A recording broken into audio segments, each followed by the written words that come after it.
صبح سے لے کر شام تک گفتگو کے کلاوے ملانا، لمبی چوڑی باتیں کرنا، اس میں جھوٹ کی آمیزش کا ہو جانا، غیبت کا شامل ہو جانا، بہت ساری آلائشوں سے اپنی زبان کو بھر لینا، منع فرما دیا، میں حکم دے دیا کہ تم اس طرح کرو، تم میری یاد میں لگ جاؤ، تم صبح و شام میری پاکی بیان کرو، تم میری طرف متوجہ ہو جاؤ۔ رسول کائنات صلی اللہ تعالیٰ علیہ وآلہ وسلم کی بارگاہ عالی مرتبت میں، عزت و عظمت میں ایک بوڑھے صحابی حاضر ہوئے اور عرض کی، یا رسول اللہ صلی اللہ تعالیٰ علیہ وسلم، میں بڑی دور سے آیا ہوں، پتہ نہیں دوبارہ آپ کی زیارت مجھے نصیب ہو سکے کہ نہ ہو سکے، یا رسول اللہ صلی اللہ علیہ وسلم مجھے کوئی ایک ایسی بات ارشاد فرما دیں کہ جو مجھے کفایت کر جائے، یعنی اس سے میری دنیا بھی بن جائے اور میری آخرت بھی بن جائے، ایک بات۔ تو نبی پاک صلی اللہ علیہ وسلم نے فرمایا، تیری زبان ہر وقت اللہ کے ذکر سے تر رہنی چاہیے، یہ بات تجھے کفایت کر جائے گی، تیرا فائدہ کر جائے گی، دنیا اور آخرت میں تجھے نفع دے جائے گی۔ اسلام نے ہر وقت ذکر الہی کا حکم دیا، سونے کے وقت کی دعا بھی سکھلائی، اٹھتے وقت کے الفاظ بھی سکھائے۔ اسلام نے کہا کہ کھانا کھانا ہے تو بسم اللہ شریف سے شروع کر لینا، اور جب ختم کرنا تو الحمدللہ پہ ختم کر لینا، جب تمہیں کوئی چیز بھلی لگے تو پھر ماشاءاللہ کہہ لینا، جب کوئی مصیبت آئے تو انا للہ و انا الیہ راجعون پڑھ لینا، اور جب سیڑھیاں چڑھنے لگو تو اللہ اکبر کہا جائے، اور اونچائی سے اترنے لگو تو سبحان اللہ کہا جائے۔ گویا ہر موقع پر اللہ کی یاد کو، اللہ کے ذکر کو، رب کریم کو ہمیشہ یاد رکھا جائے۔ رسول کائنات صلی اللہ علیہ وسلم کے بارے میں سیدہ طیبہ طاہرہ حضرت عائشہ صدیقہ رضی اللہ تعالیٰ عنہ فرماتی ہیں کہ اللہ کے رسول علیہ السلام ہر وقت اپنے رب کو یاد کرتے تھے،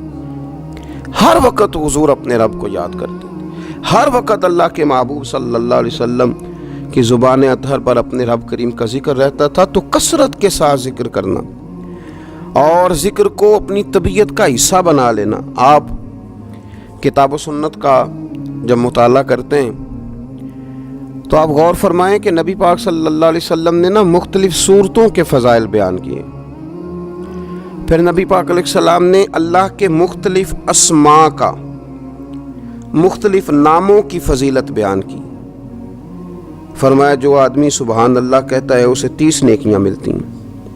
اور جو تسبیح فاطمہ ہی پڑھ لے رضی اللہ تعالی عنہا، تسبیح فاطمہ یعنی 33 بار سبحان اللہ، 33 بار الحمدللہ، 34 بار اللہ اکبر، جو شخص یہ پڑھ لے اس کے گناہ سمندر کی جھاگ کے برابر بھی ہوں۔ سمندر کی جھاگ کون ماپے گا کہ سمندر کہاں سے چلا اور کہاں پہنچا؟ تو فرمایا سمندر کی جھاگ کے برابر بھی اگر اس کے گناہ ہوں گے، اتنا بڑا پاپی بھی ہو، تو یہ اللہ کا ذکر کرنے کی برکت سے، تسبیح فاطمہ پڑھنے کی برکت سے اللہ اس کے گناہوں کو معاف فرما دے گا۔ تو حضور سید عالم صلی اللہ تعالیٰ علیہ وسلم نے ذکر کی فضیلت بیان کی۔ نبی پاک صلی اللہ علیہ وسلم نے بہت سارے اسماء تھے جن کی عظمت، عزت، رفعت بیان کی، فرمایا اس کے ساتھ اللہ کا ذکر کرو۔ صورتوں کے فضائل بیان کی۔ ہمارے ہاں میں نے دیکھا ہے کہ بعض واعظین اور بعض نقیب حضرات یا بعض ایسے لوگ جو بات کرتے ہیں تو اگر ان کی بات توجہ سے نہ سنی جائے تو وہ خود کئی دفعہ کہہ دیتے ہیں کہ میری بات ضائع نہ کر دینا، میرا جملہ ضائع نہ کر دینا۔ وہ سمجھتے ہیں کہ یہ بڑی اہم بات تھی جو میں کرنے جا رہا ہوں، اور کئی لوگ آپ ان کی بات توجہ سے نہ سنیں تو ان کے چہرے پر اظہار ناراضگی نمایاں ہو جاتے ہیں کہ یار میں بات کر رہا تھا، اس بندے نے توجہ ہی نہیں کی۔ تو نبی پاک صلی اللہ علیہ وسلم کی جو باتیں ہیں، جو حضور نے فضائل بیان کیے کہ لا حول ولا قوت الا باللہ تمہیں غموں سے نجات دے گا، اور نبی پاک صلی اللہ علیہ وسلم نے یہ جو فضیلت بیان کی کہ جب تم کہتے ہو سبحان اللہ و بحمدہ سبحان اللہ العظیم، تو زمین آسمان کے درمیان جتنی جگہ ہے اتنا اللہ تمہیں اجر کا بھر کے جو ہے وہ عطا فرماتا ہے اپنے فضل سے۔ تو یہ جو حضور نے مختلف اذکار کی فضیلتیں بیان کی، جو نبی پاک صلی اللہ تعالیٰ علیہ وسلم نے پہلا کلمہ شریف کے بارے میں فرمایا کہ یہ سب سے افضل کلمہ ہے، اور سب سے افضل دعا کے بارے میں فرمایا کہ الحمدللہ کہنا سب سے افضل دعا ہے۔ تو یہ اذکار کے جو فضائل حضور نے بیان کیے تو کیا معاذ اللہ ہم ان کو ضائع کریں گے؟ ان باتوں کو ایک عام آدمی کی بات تو ضائع کی نہیں جا سکتی، تو رسول کریم صلی اللہ علیہ وسلم کی بات کو کیا ضائع کیا جائے گا؟ تو پھر جو بات سمجھنے کی ہے، جو بات غور کرنے کی ہے، جس پر ہمیں خاص توجہ دینی ہے، وہ یہ ہے کہ ہم ہر اس فضیلت کو ڈھونڈیں، تلاش کریں جو نبی پاک نے بیان فرمائی، اور پھر ہم اس فضیلت کی روشنی میں ان اذکار کو کرنے کی کوشش کریں، ان ساری باتوں کی طرف توجہ کریں۔ اور جب آپ اللہ کا ذکر کر رہے ہوتے ہیں نا، تو جس طرح آپ کے وجود کی غذا ہے، روٹی، کھانا، پانی، ہوا، صحت، سانس، یہ آپ کے وجود کو زندہ رکھتی ہے، تو ایک روح کی غذا ہے۔ روح کی غذا ہے رب کریم کا ذکر، اللہ کی یاد۔ ہمارے ہاں زیادہ تر یہ ہوتا ہے کہ اللہ کا ذکر تو کیا جاتا ہے تو اس طرح کیا جاتا ہے جیسے طوطے نے کوئی لفظ رٹ لیے ہیں تو اب وہ بیان کر رہا ہے نا۔ ہمارے صوفیاء نے، بزرگوں نے لکھا ہے کہ وہ جو کہا گیا کہ الا بذکر اللہ تطمئن القلوب، یاد رکھو اللہ کے ذکر میں دلوں کا چین ہے، تو بعض لوگ کہتے ہیں میں تو بڑی تسبیح پڑھتا ہوں پھر بھی بے سکون رہتا ہوں۔ تو اس کا جواب وہ یہ دیتے ہیں کہ چونکہ انہوں نے اللہ کا ذکر کیا تو صحیح، لیکن اس طرح کرتے رہے جیسے طوطا رٹ کے کر رہا تھا۔ اگر غور کرتے اس بات پر، توجہ دیتے اس بات پر، اگر ان کا یہ ایک ذہن بن جاتا کہ میں بھلا کیا کہہ رہا ہوں، جب ان کی زبان سے نکلتا سبحان اللہ،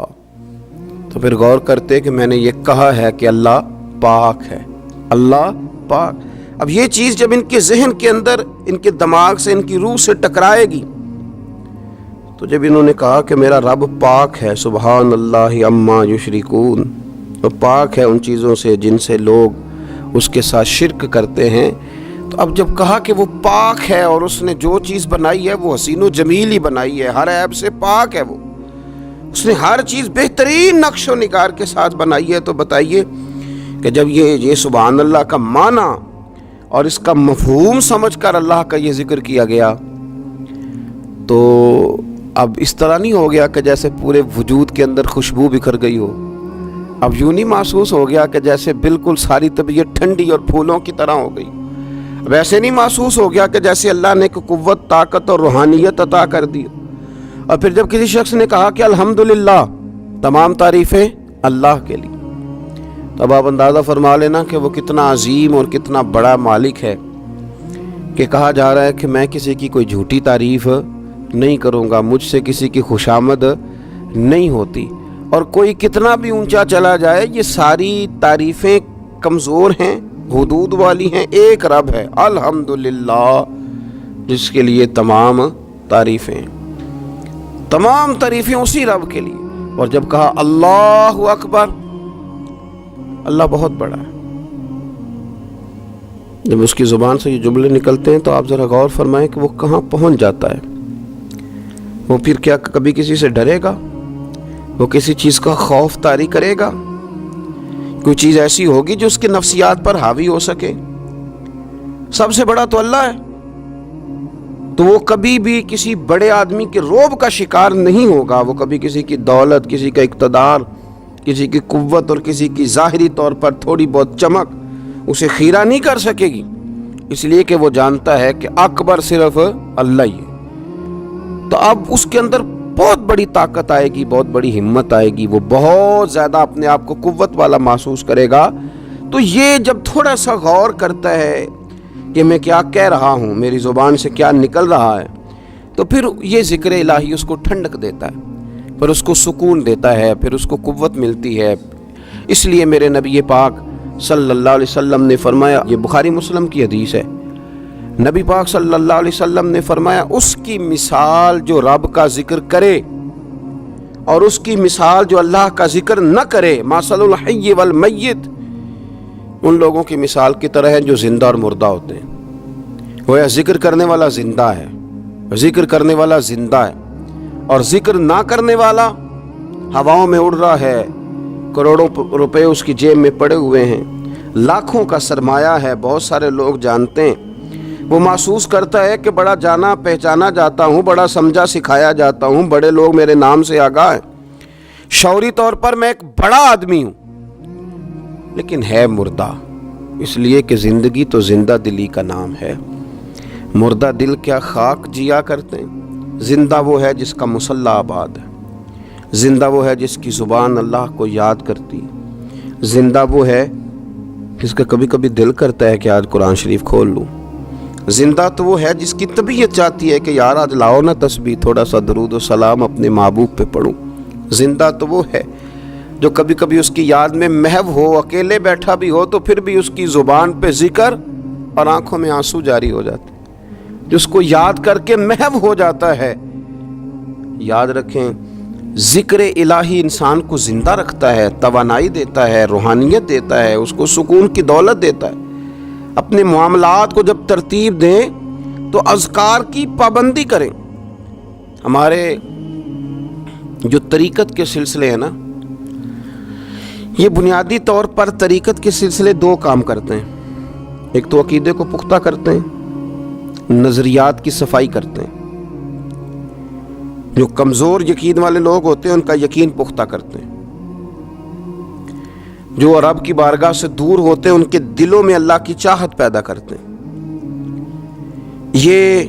حکمت کے ساتھ، دانائی کے ساتھ لوگوں کی تربیت کرتے ہیں اور لوگوں کی روحوں کے اندر مستند صحیح عقائد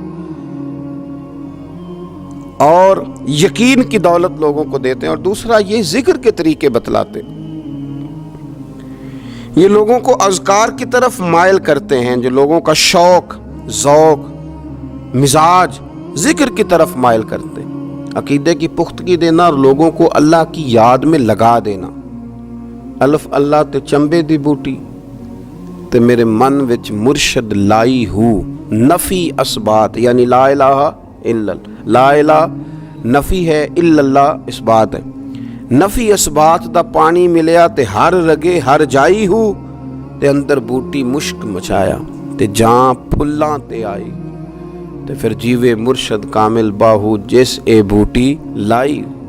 تو یہ یاد رکھ لیں کہ صوفیہ مختلف اذکار بتلاتے ہیں۔ آپ کسی بھی سلسلہ طریقہ سے وابستہ ہوتے ہیں تو آپ کو کچھ پڑھنے کو بتایا جاتا ہے۔ اب کیا ہم نے اس بات کو سمجھا ہی نہیں، ہم نے یہ توجہ ہی نہیں کی کہ ہم شیخ کی بارگاہ میں گئے تھے تو انہوں نے ہمیں کچھ پڑھنے کو، کہیں بھی آپ جائیں آپ کو کوئی استغفار بتا دے گا، کوئی کلمہ شریف بتا دے گا، کچھ نہ کچھ بتایا، لیکن ہم نے کیا کیا؟ ہماری اذکار کی جانب توجہ نہیں رہتی، ہم ذکر نہیں کرتے۔ ہمارے لیے جو کام سب سے مشقت والا ہے وہ ہے ذکر۔ اچھا، بڑا عجیب آدمی ہے نا جو کسی کالج میں یونیورسٹی میں داخلہ لے اور چاہتا بھی پاس ہونا ہے، پر کتاب کھول کے نہیں دے کے پڑھنا چاہتا، نمبر بھی چاہتا ہے میرے 100% ہوں، لیکن کہتا ہے مجھے کتاب نہ پڑھنی پڑے، تو یہ تو بیوقوفی ہے نا۔ آپ کو نصاب پڑھنا ہے اور نصاب کی تیاری کرنی ہے اور پھر نصاب کے مطابق آپ کو چلنا ہے، آپ کا ایک نصاب ہے۔ تو طریقت ایک یونیورسٹی کا نام ہے، جب آپ طریقت کے شعبے میں داخلہ لیتے ہیں تو آپ کو اذکار بتائے جاتے ہیں، آپ کو وہ اذکار کرنے ہیں، وہ وظائف پڑھنے ہیں، ان پر آپ کو توجہ دینی ہے، ان پر آپ کو غور کرنا ہے۔ تو ذکر جب آپ کریں گے تو پھر آپ کو بہت ساری ایسی چیزیں نصیب ہوں گی جن کا نفع ہوگا۔ تو ہمارے صوفیہ ایک تو تنہا ذکر کرتے، پھر اجتماعی ذکر کا بھی سبق دیتے۔ رسول اللہ صلی اللہ تعالی علیہ وسلم نے فرمایا جب کوئی قوم اللہ کے ذکر کے لیے بیٹھتی ہے تو فرشتے انہیں گھیر لیتے ہیں، رحمت انہیں ڈھانپ لیتی ہے، اور حضور فرماتے ہیں ان پر سکینہ اترتا ہے، اور وہ ایک جماعت میں بیٹھ کے اللہ کا ذکر کر رہے ہوتے ہیں اور اللہ فرشتوں کے سامنے ان کا تذکرہ کرتا ہے، فرشتوں کے سامنے۔ تو ایک تو انفرادی ذکر، پھر جو مجالس ذکر ہیں، محافل ذکر ہیں، ان کی افادیت یہ ہے کہ جب جمع ہو کر کے لوگ بیٹھتے ہیں تو پھر ان پر اللہ کی رحمت چھا جاتی، پھر اللہ کا فضل ان کی نگہبانی اور خبرگیری کرتا ہے۔ اپنی زبان کو ذکر سے تار رکھیں، جہاں بیٹھیں اجتماعی طور پر وہاں بھی اللہ کی یاد کے ساتھ بیٹھیں، رب کریم کا ذکر کریں۔ ہمارے ہاں اب خلوت میں بیٹھنا، تھوڑا سا لوگوں سے الگ ہو کے بیٹھنا، تنہائی میں بیٹھنا، یہ لوگوں کے لیے اس لیے مشکل ہو گیا ہے کہ لوگ ذکر میں تو بیٹھ نہیں سکتے، عبادت کے ساتھ کوئی دلچسپی رہی نہیں، معاذ اللہ، وظائف پڑھنے کا کوئی ذوق نہیں، تو تنہائی میں بیٹھ نہیں سکتے۔ حالانکہ ترمذی شریف میں حدیث ہے، نبی پاک صلی اللہ علیہ وسلم نے فرمایا تمہارے لیے بہتر ہے کہ اپنے گھروں کو لازم کر لو، یعنی بلا وجہ ضرورت گھروں سے نہ نکلو، اپنے گھر میں رہو، اذکار کرو، عبادت کرو۔ یہ اگرچہ اسلام کے اندر رہبانیت نہیں، سارا کچھ چھوڑ چھاڑ کے مسجد میں بیٹھنے کا حکم نہیں ہے، لیکن آپ دیکھیں نا کہ حضور علیہ السلام کی حیات مبارکہ میں کچھ اوقات ایسے ملتے ہیں کہ سرکار خلوت میں تشریف لے جاتے، تنہائی میں، بالکل الگ تھلگ ہو کے کچھ عبادت حضور نے تنہائی میں کچھ ذکر کیا ہے، الگ ہو کر۔ اعلان نبوت سے پہلے اللہ کے محبوب علیہ السلام مہینوں غار حرا میں رہا کرتے تھے۔ وہاں کیا ہوتا تھا؟ اللہ کا ذکر ہوتا تھا، اللہ کی یاد ہوتی تھی، عبادت، ریاضت، تقوی، پرہیزگاری۔ پھر آپ یہ دیکھیے کہ نبی پاک صلی اللہ تعالی علیہ وسلم ہر سال رمضان المبارک میں 10 دن کا اعتکاف کرتے۔ اگرچہ حضور کے ذمے تبلیغی ڈیوٹیاں ہیں، سرکار کے ذمے جہاد کے بہت سارے معاملات ہیں، نبی پاک علیہ السلام نے 23 سالوں میں پوری دنیا کو انقلاب آشنا کرنا ہے، لیکن اس کے باوجود رسول کائنات صلی اللہ تعالی علیہ وسلم ہر سال رمضان کے آخری عشرے کا اعتکاف کرتے۔ اس کے علاوہ بھی حضرت عائشہ صدیقہ رضی اللہ تعالیٰ عنہ فرماتی ہیں، رات کو مجھ سے فرماتے ابو بکر کی بیٹی تو اجازت دے تو رب کو راضی نہ کر لوں۔ وہاں بھی تنہائی میں کھڑے ہو جاتے۔ تو نبی پاک نے ہمیں بتلایا کہ کچھ وقت تنہائی کا تمہارے رب کے ساتھ گزرنا چاہیے، کچھ اوقات ایسے ہونے چاہیے۔ تو رمضان المبارک کی مقدس گھڑیوں میں بالخصوص یہ کوشش کریں اور بالاہتمام یہ کوشش کریں کہ کچھ اوقات اللہ کی بارگاہ کے ساتھ گزریں، کچھ وقت دعاؤں میں، التجاؤں میں، راز میں، نیاز میں۔ دیکھیں نا کتنا اپنے آپ کو ہلکا لوگ محسوس کرتے ہیں کسی بندے کو اپنا دکھڑا سنا کے، کتنا لوگ ہلکا محسوس کرتے ہیں۔ حالانکہ نبی پاک صلی اللہ علیہ وسلم نے فرمایا جو آدمی لوگوں کے سامنے اپنا فقر بیان کرے اللہ اسے غنی نہیں کرے گا، اور فرمایا جو اپنے رب کے سامنے اپنا فقر بیان کرے گا جلدی یا دیر سے اللہ اسے غنی ضرور کر دے گا۔ تو آپ مصلی پہ بیٹھیں، اپنی خلوت کو مضبوط کریں، کچھ نہ کچھ تنہائی کی عبادت تھوڑا وقت نکال کے رات کو، صبح کو، جیسے آسانی ہو ضرور اس پر توجہ دیں۔ رسول کریم صلی اللہ علیہ وسلم نے اپنے عمل سے، اپنے پیغام سے، اپنی گفتگو سے ہمیں اس طرف مائل کیا۔ تو ایک بات آخر میں اور جو بڑی سمجھنے والی ہے اس پر بھی توجہ کریں۔ کچھ لوگ کہتے ہیں جی میں غافل ہو گیا ہوں، تو میرے لیے مشکل ہو گئی ہے ذکر کرنا، تلاوت کرنا، عبادت کرنا، وقت غفلت میں زیادہ گزرتا ہے۔ بندہ غافل کب ہوتا ہے؟ نبی پاک صلی اللہ علیہ وسلم نے فرمایا شیطان جاسم علی قلب ابن آدم،